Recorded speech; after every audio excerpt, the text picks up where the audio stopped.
wewe ukiweka mifupa za babako utaambiwa wewe ni mshirikina. Kwa Bible kuna mtu aliweka mifupa ya babake mpaka wakarudi nazo nyumbani.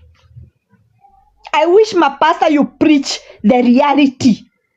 Mwacha kusugarcoat. You know what you are doing in church? You are putting them like capsules. You are putting sins like capsules and allowing your flock to swallow the sins. Because they are not harmful, because they are coated.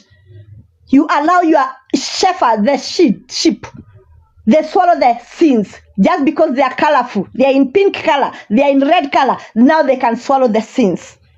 You wash the cup inside, outside, and inside is dirty. Most of them are Farisai. Kabla tukue waganga tulikuwa kwa kanisa. Mizimu akakasirika tukatolewa huko. I was evangelist myself. Hi, good sweet baby. I reply message please. Ganishi. Maito, I commented with my ancestors. I connected with my ancestors. Jana, usiku wakanikujia, but I can't remember. Bora wamekuja. Bora wamekuja.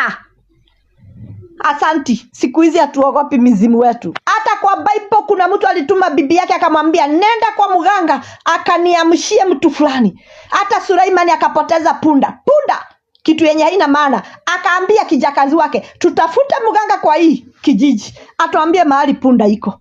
Wakati mwingine unaenda kwa mganga sababu ya shida yenye unafikiria. Mganga anakuambia kitu kubwa yenye iko mbele yako. Wakati Suleimani alienda kwa mganga kutafuta punda iko wapi. Na unakumbuka aliuliza huyu kijakazi na hatuna pesa ya kumpatia. Meaning that when you are going to a seer, you have to carry something.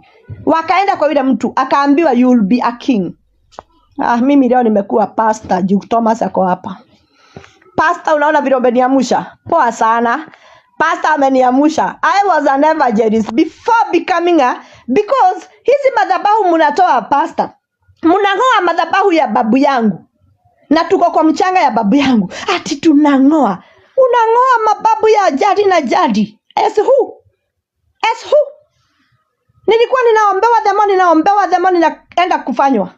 Hiyo ni Mungu gani? Where was God when I was entering the lodgings? Do you know pastor today? I don't go to lodgings. Hata tukiwa na watoto tukiwa holiday, tunatafuta mtu tunamwambia tupatie mahali pa kulala. Nasikia dhidi nikiingia lodging. Kwa nini wakati tulikuwa kwa kanisa tulikuwa tunaombewa na dhambi tuliombewa dhambi tulikuwa tunafanya dhambi? Unaangalia pastor ako pale kwa madhabahu, unaanza kumtoa nguo. Unamuona akiwa uchi. Why?